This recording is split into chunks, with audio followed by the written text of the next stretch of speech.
7주 동안의 사도신경 강해를 하고 마쳤습니다. 우리의 믿음을 돌아볼 수 있는 기회였는데요. 나는 과연 누구를 믿고 있는지, 또 무엇을 믿고 있는지, 기독교 신앙이 무엇인지 깊이 생각해 볼 수 있는 기회였다 생각이 듭니다. 여러분들의 앞으로의 신앙의 삶에 있어서도 이 믿음의 뿌리를 깊게 내려서 흔들리지 아니하고 견고하게 주의 나라에 이를 때까지 신앙의 경주를 잘해 나갈 수 있기를 바라고요. 이제 오늘부터는 구약에 있는 율법서 중에 5번째 책인 신명기서를 강해하도록 하겠습니다. 왜 신명기서를 강해하게 되었는가 하는 것은 제가 말씀을 전하는 중에 여러분들에게 알려드리도록 하고, 특별한 생각이 있어서 신명기서를 보게 되는데요. 오늘은 신명기 전체 1장부터 34장까지의 내용 중에서 서론에 해당되는 1장 1절부터 5절까지의 말씀을 토대로 전체 서론을 한번 살펴보고 그 가운데에서 얻을 교훈들 몇 가지 같이 나누어 보도록 하겠습니다. 서론이라고 하면 우선 신명기서가 저자가 누구냐 하는 것부터 살펴봐야 할 텐데요. 1절 보시게 되면 이는 모세가에서 모세가 저자라고 하는 것을 처음부터 명확하게 밝히고 있습니다. 모세는 그의 인생 120년을 살았습니다. 얼마 전까지만 해도 120년 너무 오래 산 거 아닌가, 그렇게 오랫동안 살 수가 있나 이런 생각이 들었을 텐데 요즘은 별로 그런 생각 안 들죠. 이제 웬만하면 100세를 삽니다. 그리고 머지않아 우리 다음 세대들이 120세, 130세, 심지어는 150세까지 이야기를 하고 있는 시대를 살아가고 있어서 모세 정도는 나도 잘하면 살 수 있겠구나 하는 생각이 들 수도 있겠습니다. 이 모세가 120년을 사는데 그의 인생이 어떠했느냐 하는 것을 요약함에 있어서 그의 인생 전체를 3등분을 하면 쉽게 이해할 수가 있습니다. 40년, 40년, 40년. 그래서 그의 인생 초기와 중기와 말기로 나누어서 볼 때에 초기 40년은 그가 애굽의 궁정에서 모든 갖추어야 할 것들을 배워가는 그러한 과정이라 생각을 하시면 되겠습니다. 훌륭하게 잘 준비가 되어져서 민족을 구원할 만한 그러한 자격이 있다라고 판단되어질 때에 밖을 나갔는데 애굽 사람들이 이스라엘 사람을 괴롭히는 모습을 보고 분에 겨워서 애굽 사람을 쳐 죽이게 됩니다. 근데 그 다음 날 또 나가게 되었는데 이스라엘 민족끼리 자기 백성들끼리 싸우는 것을 말리려고 하다가 그들로부터 생각지 않은 말을 듣게 됩니다. 네가 어제는 애굽 사람을 쳐 죽이더니 오늘은 우리를 죽이려 하느냐라고 하는 말을 듣게 되는 순간 모세가 갑자기 두려움에 쌓이면서 그 자리에서 도망을 가게 됩니다. 그래서 왕궁의 모든 영광 40년을 다 버린 채 미디안이라고 하는 광야로 나아가서 목동의 삶을 40년 동안 삽니다. 그냥 얼핏 보면 헛된 시간을 보내고 시간을 낭비한 것처럼 보이지만 하나님의 계획 속에서는 그 또한 나머지 40년 하나님께서 맡긴 사명을 감당하는 데 필요한 자질을 준비하는 기간이었다, 이렇게 볼 수가 있겠습니다. 아무튼 그렇게 중기 40년을 광야에서 목동으로 지내다가 드디어 하나님의 부르심을 80세가 되어서 받게 되어지고 애굽에 나아가서 이스라엘 백성들을 구원하는 일로 나머지 40년을 사용하게 됩니다. 광야에서의 40년의 삶을 보게 되어지면 어떨 때는 하나님을 대변해서 이스라엘 백성들을 향하여 너희들 이렇게 살아야 된다라고 말하기도 하고, 또 어떨 때는 이스라엘 백성들의 잘못에 대하여 하나님 앞에 나아가서 하나님 용서해 주세요, 다시는 그렇지 않게 살도록 하겠습니다, 이렇게 대변을 하면서 하나님과 이스라엘 백성 사이에서 중보의 역할을 40년 동안 하다가 삶을 마감하게 됩니다. 이러한 모세가 누구에게 이 신명기를 기록하여 전달하였을까, 그 대상을 보게 되어지면 다시 1절을 보시게 되면 뒷부분에 이스라엘 무리에게 선포한 말씀이다. 그래서 이스라엘 무리, 이스라엘 백성들에게 이야기를 한 것이고요. 여기에 이스라엘 백성들은 애굽에서 나왔던 1세대 백성들이 아닙니다. 그들은 이미 광야에서 불순종으로 인하여 다 죽게 되어집니다. 오직 여호수아와 갈렙 두 사람만 남고 1세대 백성은 전부 죽어요. 그리고 지금 모세에게 듣고 있는 이 이스라엘 백성들은 2세대 백성들입니다.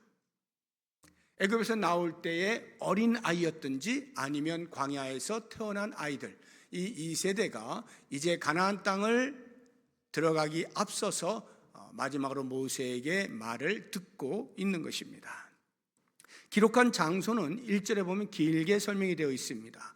요단 저쪽 숲 맞은편의 아라바 광야, 곧 바란과 도벨과 라반과 하세롯과 디사합 사이라고 표현이 되어 있습니다. 너무 길어서 우리가 기억도 못할 뿐만 아니라 지명 이름만 나열되어 있기 때문에 뭐가 뭔지 잘 모르죠. 그래서 한마디로 요약되어진 것이 5절에 나오는데 5절 보시면 모세가 요단 저쪽 모압 땅에서 해서, 요단 저쪽이란 요단강을 중심으로 해서 서쪽이 가나안 땅 들어가야 할 곳이고 동쪽이 이제 서쪽을 향하여 들어가는 곳, 그들이 모여 있는 모압 땅이 됩니다. 요단 저쪽, 요단 동편에서 모압 땅에서 이 말을 하게 되어지는데 모세는 이 말을 하고 죽죠. 가나안 땅에 못 들어갑니다. 모압 땅에서 죽게 되어지고 그냥 그 모압 땅에 있는 비스가 산이라고 하는 곳에 하나님께 허락하셔서 올라가서 가나안 땅을 이렇게 내려다보는 것으로 만족하고 그의 생을 마감하게 됩니다.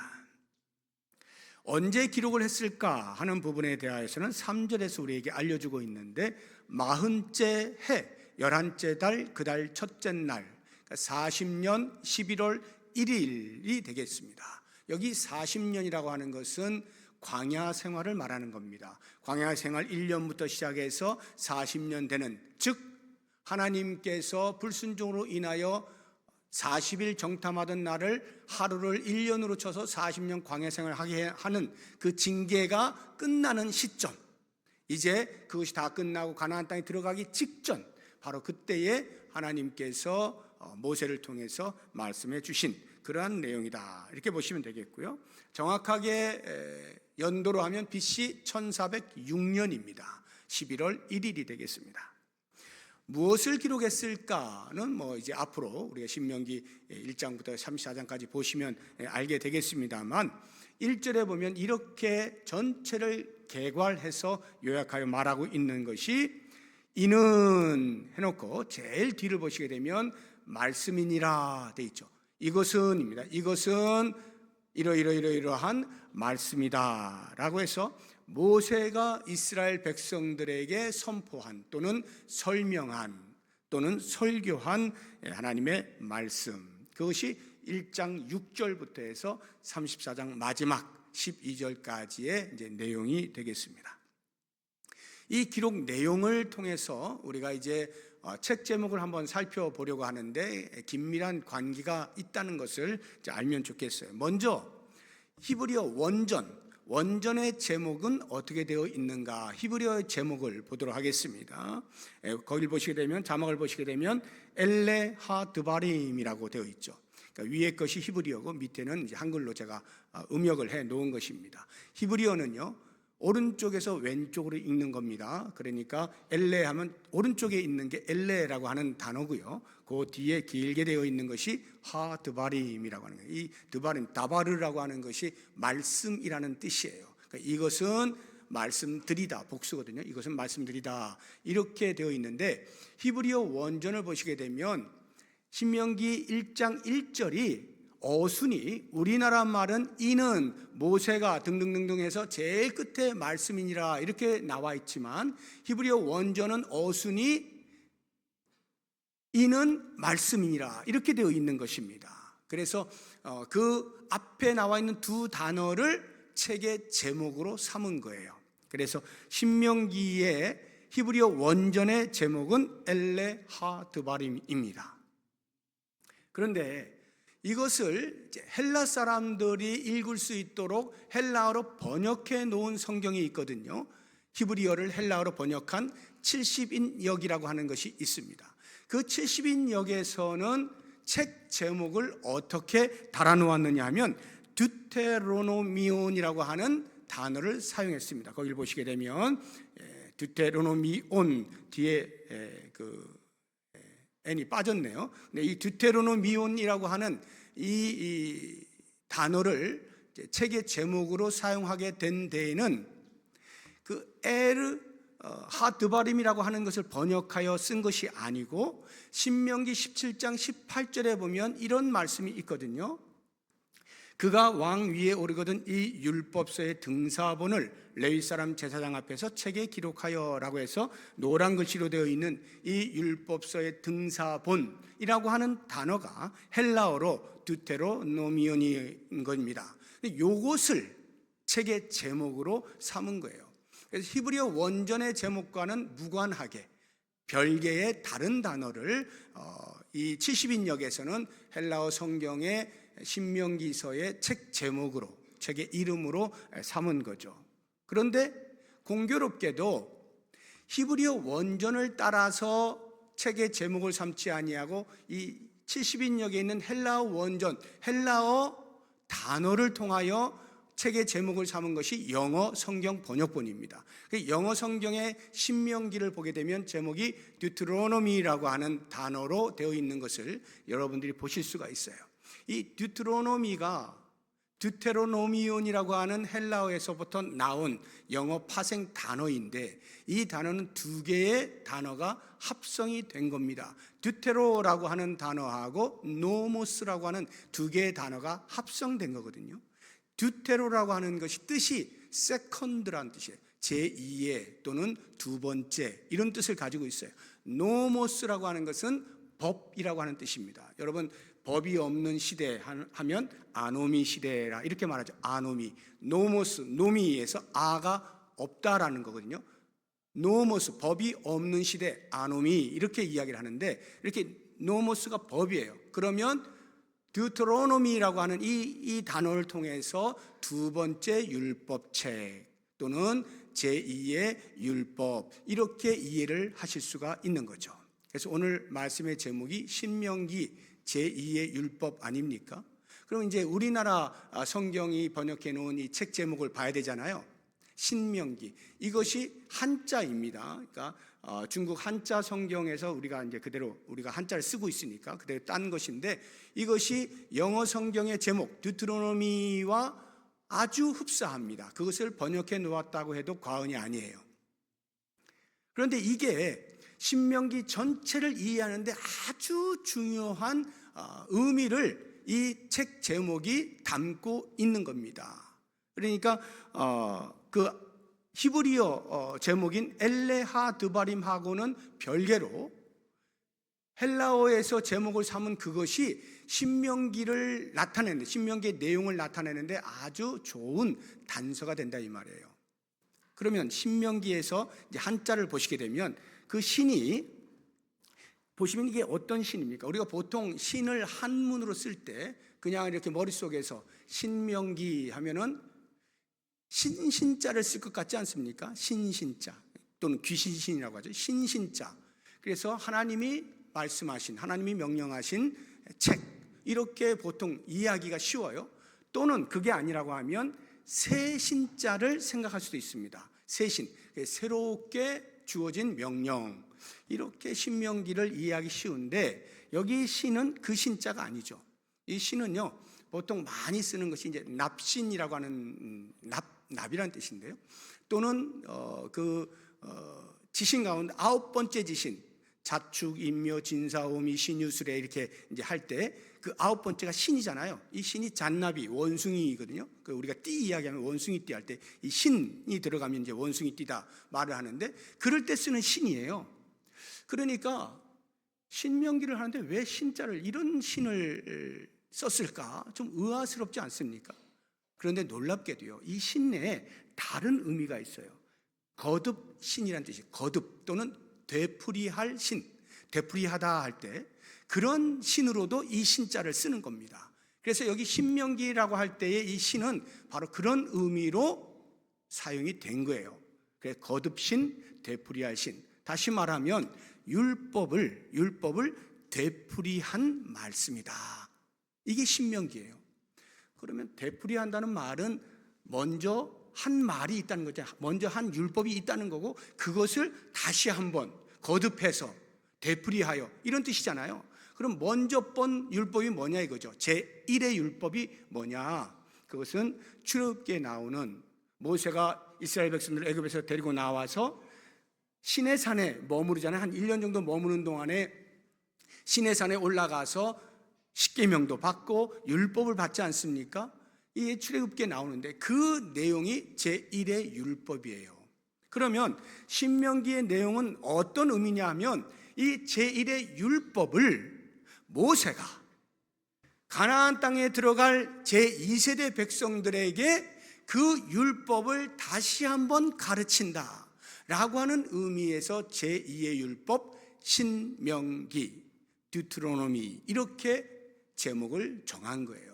굉장히 그 책 이름 속에 의미가 깊이 담겨 있는 것입니다.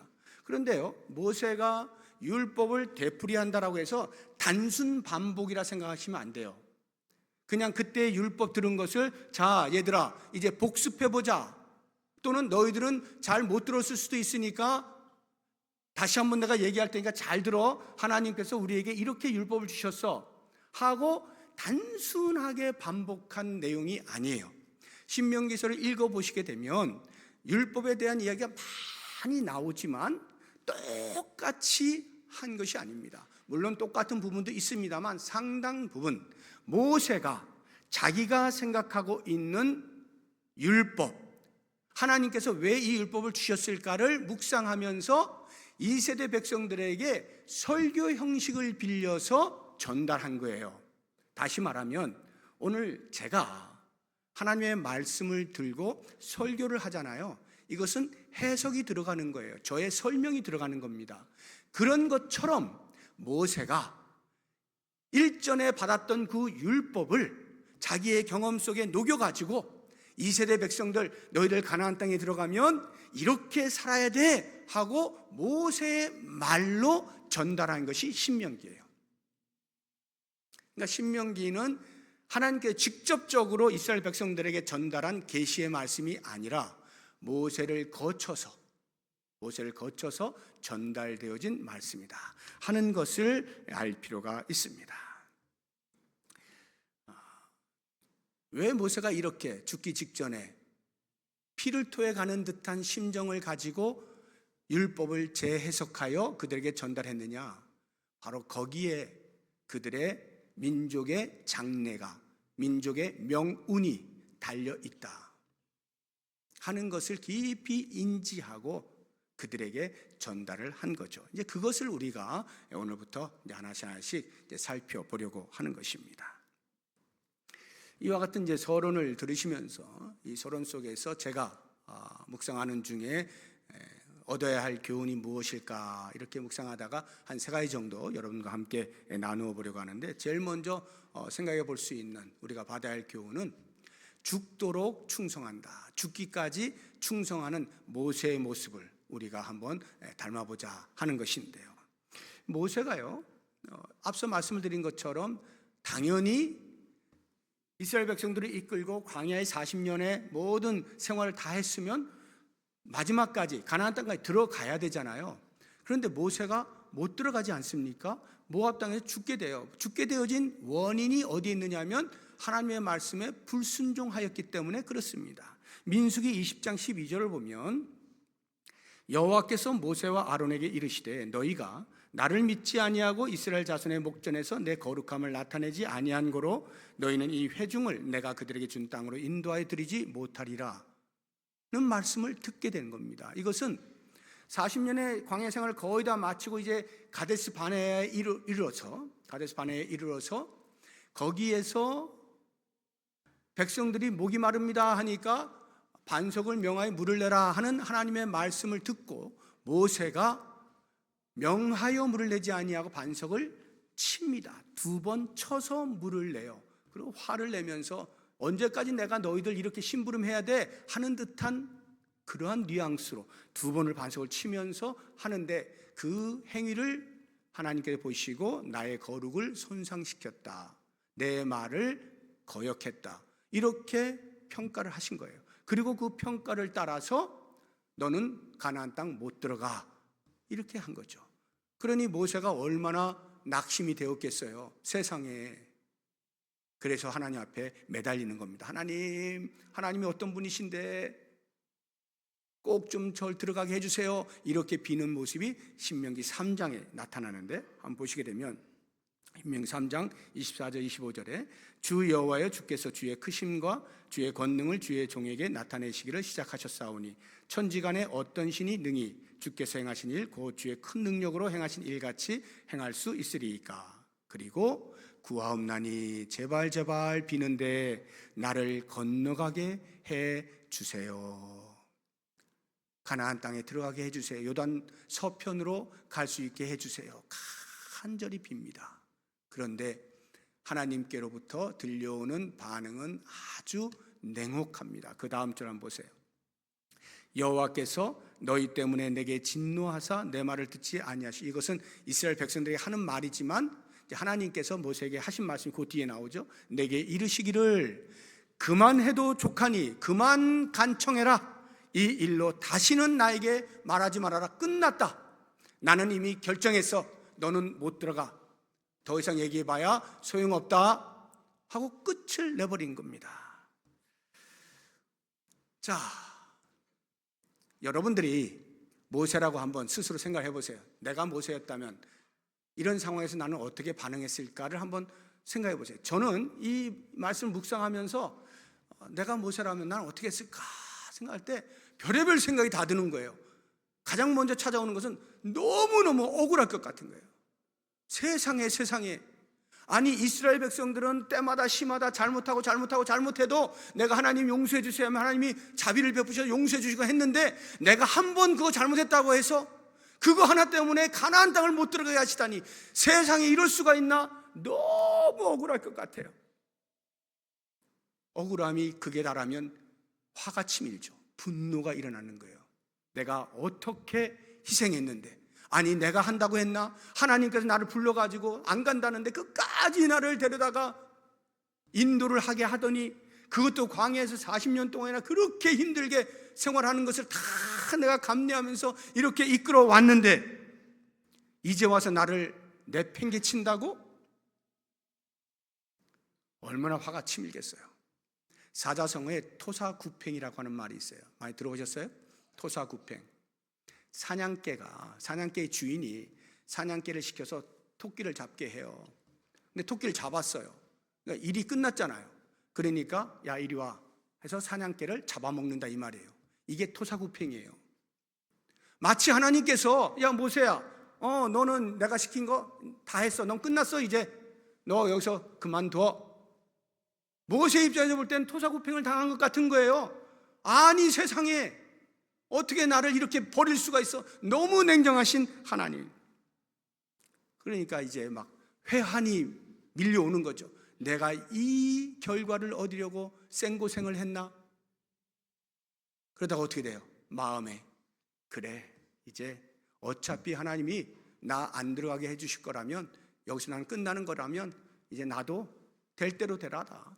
이제 뭐 더 이상 뭐 생각할 것도 없고 이스라엘 민족을 위해서 뭘 할까 고민할 필요도 없어. 나도 이제 손 털어야지. 자포자기의 심정이 되지 않았을까 하는 생각이 드는 거예요. 그런데 모세가 아마 저는 생각할 때 이 미디안 광야 40년이 아마도 모세로 하여금 이렇게 반응하게 만들어주지 않았을까 하는 생각이 드는데요, 모세는 저처럼 그렇게 반응하지 않아요. 그리고는 오히려 이미 우리가 보고 있는 대로 이스라엘 백성들을 다 모압 땅에 모아둡니다. 2세대 백성들 모아두고는 그들에게 일장연설을 하는 거예요. 이제 죽음을 앞두고 유언과도 같은 설교를 하는 거예요. 무슨 말입니까? 나는 비록 여기 죽고 더 이상 너희를 인도하지 못하지만 죽는 그 순간까지, 하나님이 내 생명을 거둬가신 그 시간까지 나는 나에게 주어진 사명 끝까지 감당하겠다. 얘들아 이리 와라. 내가 너희들에게 마지막으로 유언을 남기겠다. 너희들 이렇게 살면 안 돼. 불순종하면 다 죽는 거야. 가나안 땅에 들어가면 반드시 순종하며 살아라, 이렇게 이야기를 하고 있는 거죠. 남은 마지막 징기 하나를 모아서 자기에게 주어진 사명을 끝까지 책임지는, 죽도록 충성하는 모습. 저는 이것을 보면서 이게 우리의 삶이로구나. 하나님께서 우리를 부르셔서 우리에게 사명을 맡기실 때는 이렇게 살라고 부르신 거구나. 이렇게 살으라고 사명을 맡기신 거구나. 우리가 할 일은 죽도록 충성하는 것뿐이다. 이와 같은 감동이 밀려오면서 얼마나 큰 감격이 되는지 모릅니다. 두 번째 우리가 받을 교훈이라고 하면 여호와 절대 신앙이에요. 여호와 절대 신앙. 절대라고 하는 것은 상대가 없다는 거예요. 오직 이거다라는 건데, 그러면 여호와 신앙의 절대성이 뭘까요? 그것은 하나님 말씀에 순종하는 거예요.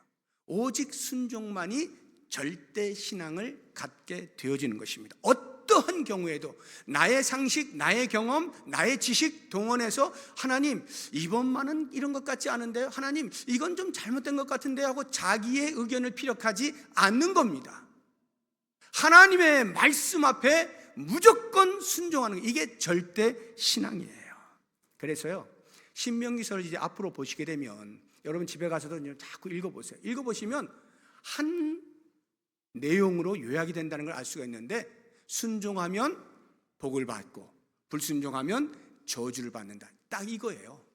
신명기 전체가 그가 받은 율법을 다시 그들에게 설교 형태를 빌려서 설명을 할 때 요약하면 순종하면 복이요 불순종하면 저주다.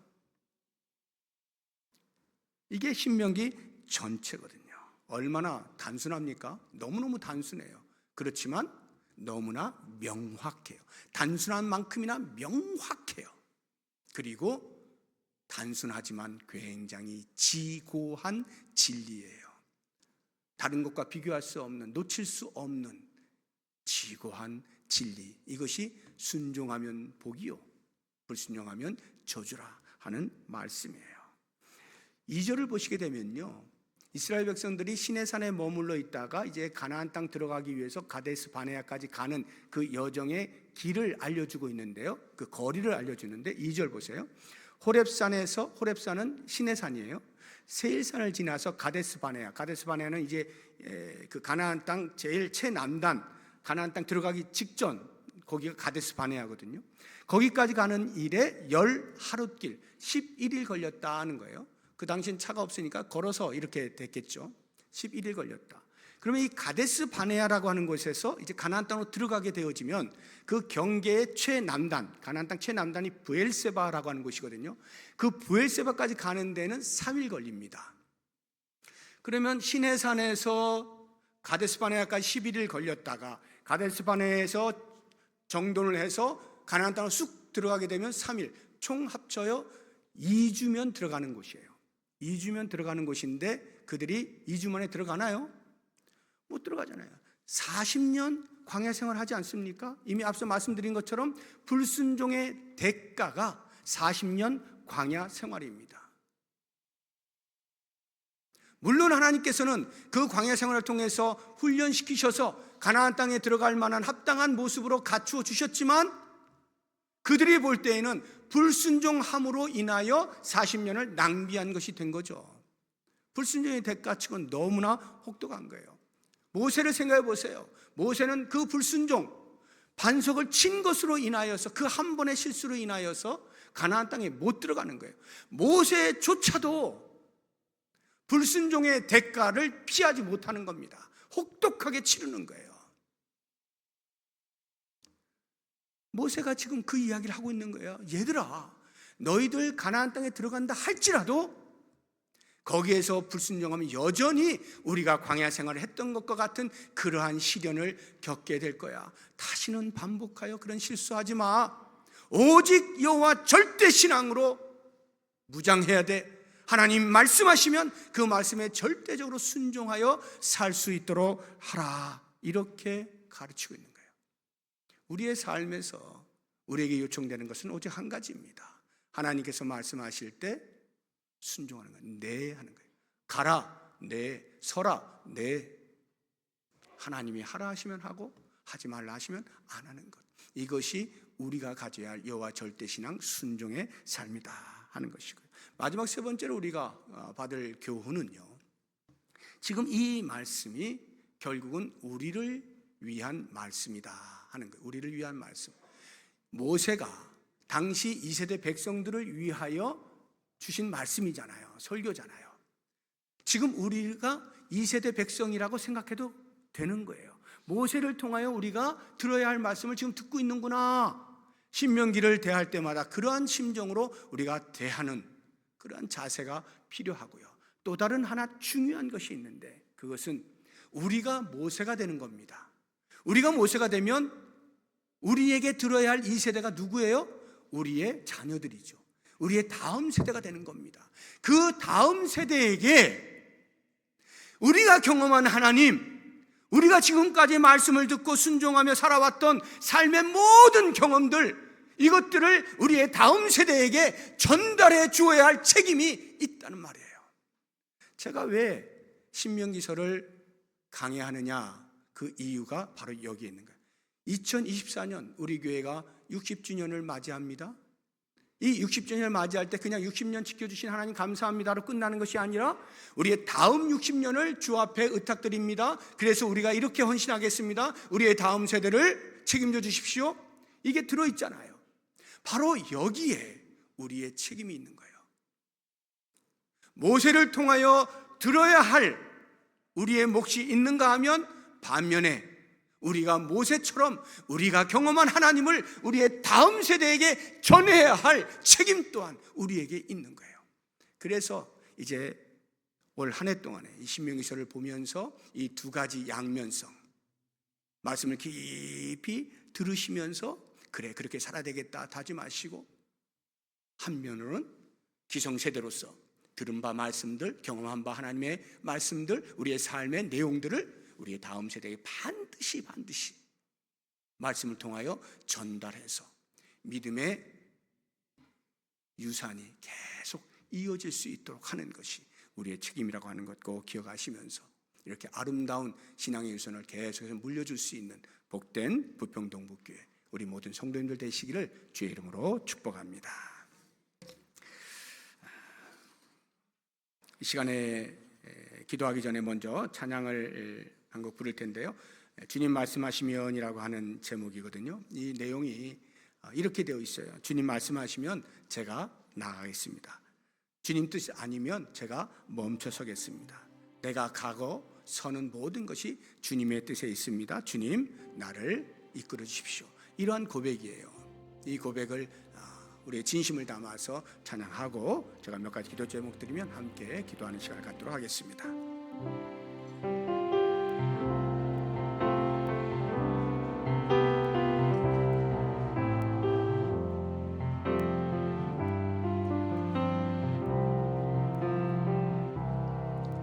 주님 말씀하시며 내가 나아가리다.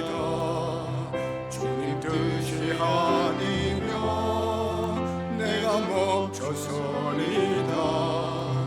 나의 가고 서는 곳 주님 뜻에 있으니 오 주님 나를 이끌소서. 한 번 더 합니다. 주님 말씀하시면, 말씀하시며 내가 나아가리다.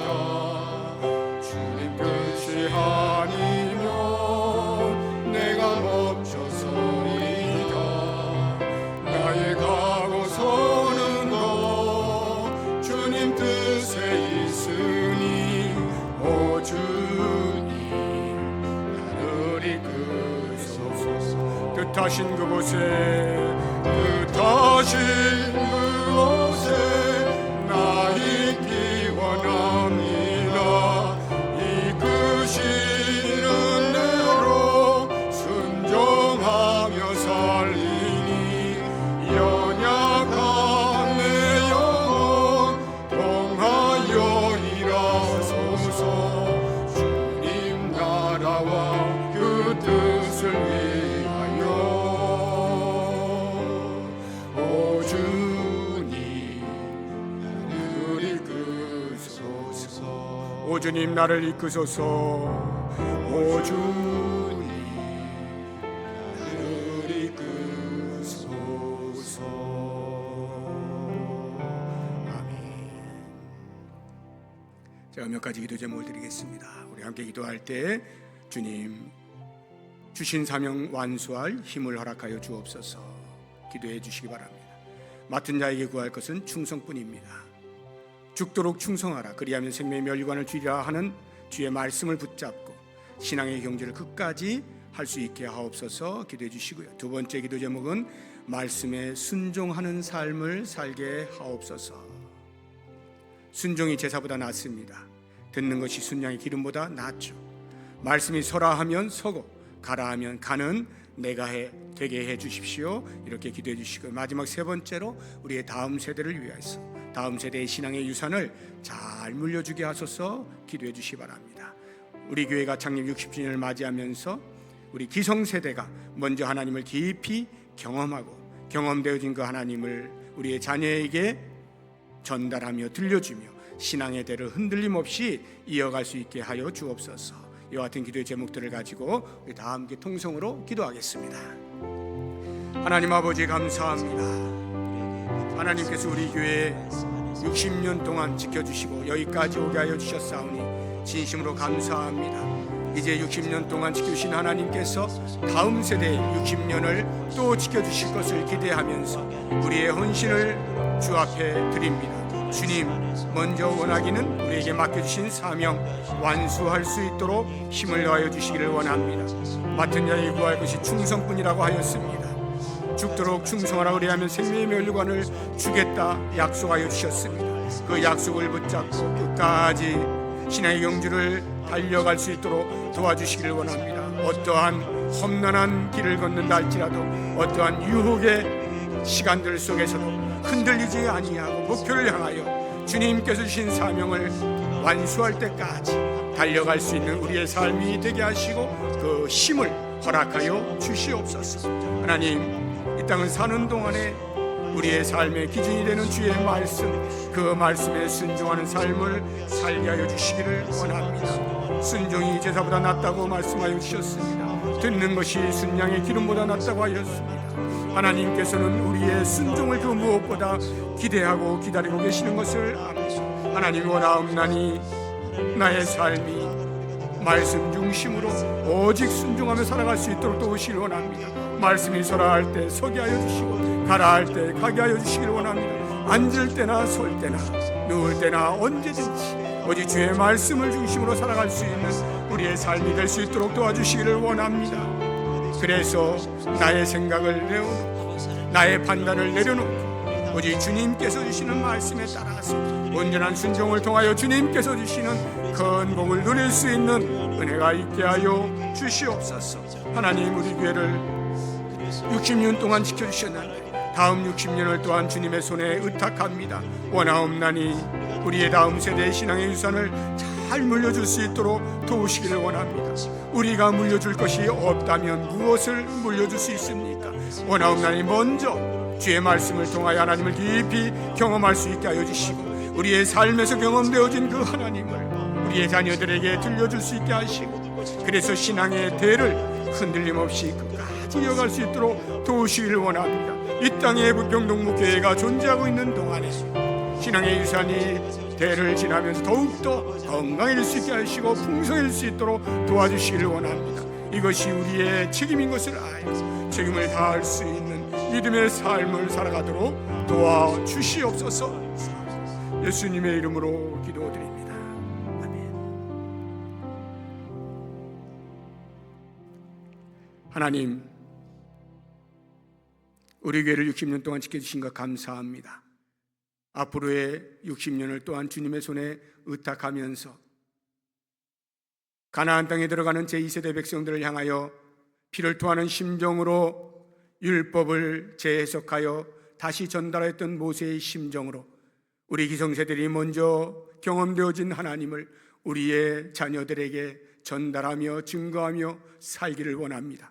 그리하여 부평동목교회가 이 땅에 존재하는 동안에 대를 이어서 좋으신 하나님 증거하며 살아갈 수 있게 하여 주시고 우리의 책임을 다하여 아름다운 믿음의 대를 이어갈 수 있는 복이 있게 하여 주시옵소서. 예수님의 이름으로 기도드립니다. 아멘.